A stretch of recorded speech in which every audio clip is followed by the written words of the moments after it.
Bom dia, irmãos. Graça e paz. Eu estava pensando num texto para pregar hoje, e eu vou pregar um texto com o título Precaução contra o Engano. E como o texto é um textão, literalmente, 40 versículos, o que eu vou fazer? A minha Alex, minha esposa está ali no multimídia, vai passar para mim. Né, Alex? Vai projetar aqui os versículos principais, eu vou ler e já vou explicar e aplicando o texto, tá bom? Então, a meditação de hoje vai ser em 1 Reis, capítulo 22, dos versículos 1 a 40. Antes de ler o texto, fala aqui a introdução. E essa passagem de 1 Reis, 22, 1 e 40, ela aconteceu num período muito complicado da história de Israel, no Antigo Testamento. Nessa época, o reino de Israel, ele havia sido dividido. Até 1 Reis 11, nós vemos ali a história de Salomão. Mas só que Salomão começou a fazer algumas coisas erradas, obedecer a Deus, e Deus dividiu o reino. Então, como que ficou o reino? Ficou dividido entre o reino de Judá, que era formado pelos reinos de Judá, as tribos de Judá e Benjamim, e as outras 10 tribos, então Naftali, Aser,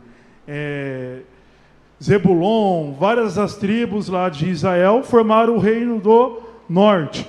E daí a tribo de Judá, capital Jerusalém, e a tribo do as tribos do norte, o reino do norte, vão formar sua capital na cidade de Samaria.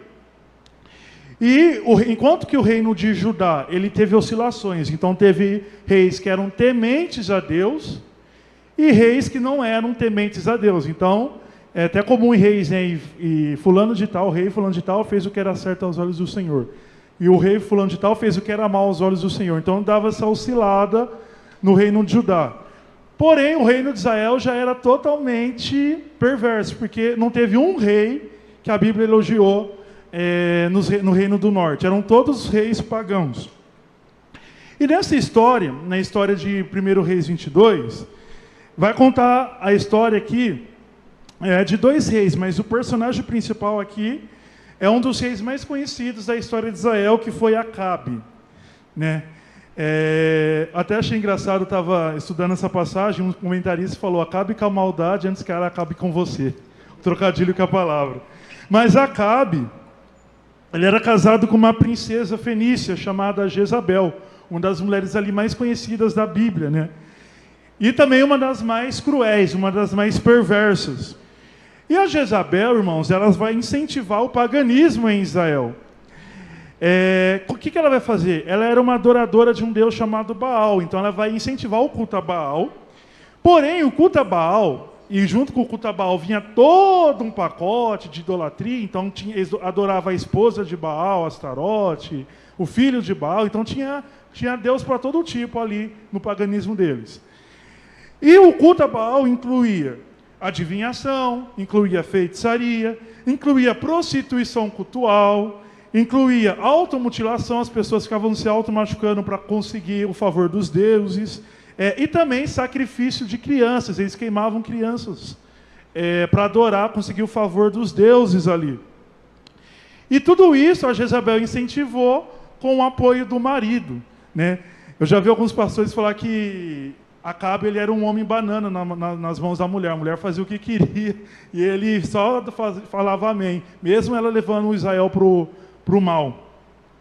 E a pergunta é: o que um rei de Israel, que é Acabe, e de Judá, que vai estar aqui, que é Josafá, porém Josafá era piedoso, era temente a Deus, um homem bom, o que esses reis podem ensinar aos cristãos do século 21 sobre os cuidados que nós precisamos ter em nossa espiritualidade?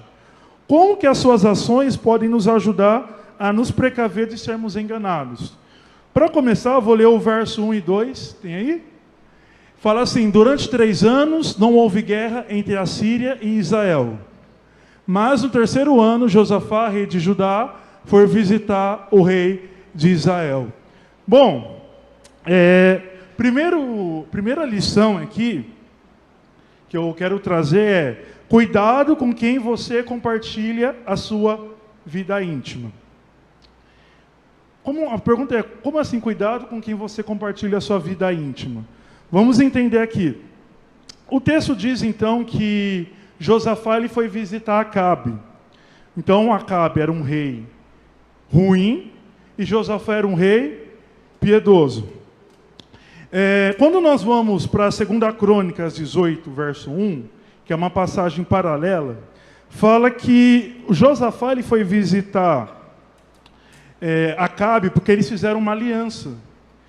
Naquela época, naquela cultura, era muito comum usar os casamentos para fazer alianças políticas. Então eles usavam então os casamentos para fazer alianças políticas, para que quando precisassem, em contexto de uma guerra, assim por diante, eles tivessem aliados. Então foi esse tipo de aliança que Acabe e Josafá eles fizeram, uma aliança entre os dois reinos, que em determinado período já chegou a ser inimigos entre eles, guerrear entre eles.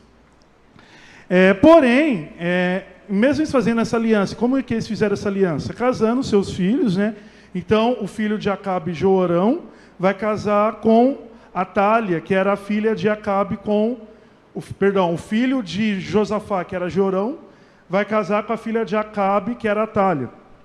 Porém, esse casamento não foi bom para a descendência de Josafá, porque Josafá ele era um rei piedoso.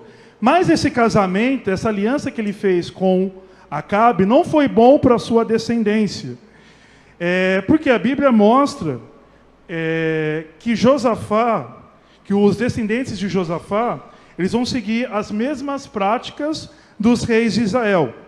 Então, uma vez que o filho de Josafá, ele casou com a filha de Acabe, o filho de Josafá ele passou a ser muito influenciado, então, pelo paganismo da família de Acabe. E qual foi o resultado? O resultado foi a ascensão de um culto idólatra na tribo de Judá, após o reinado de Josafá.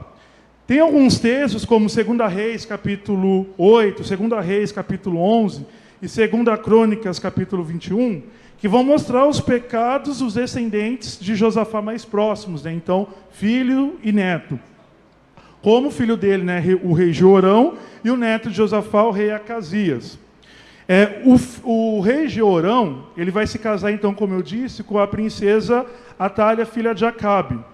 E quando ele casa com a filha de Acabe, ela começa, então, a influenciar o reinado de Joorão. O que vai acontecer? Atália, então, ela vai promover um culto a Baal dentro do reino de Judá. E vai chegar, quando o marido dela morreu e o filho dela morreu, ela vai chegar a perseguir, mandar matar até os próprios netos. Está lá na Bíblia, ela vai mandar matar até os próprios netos, perseguir, porque ela queria pegar o trono para ela. Então, olha como era a crueldade dessa mulher e como que essa aliança, esse casamento, esse relacionamento levou a crueldade ali para o reinado de Judá, que ela chegou a perseguir os próprios netos para pegar o poder para ela. Ela tinha sede de poder. Talvez ela pensasse que, como a mãe dela, de fato, era mãe, embora o pai dela fosse Acabe, era rei, mas quem mandava praticamente era a mãe dela. Talvez ela tinha esse padrão e quis levar esse padrão dela pegar o trono para ela. Independente da forma como ela pegaria o trono.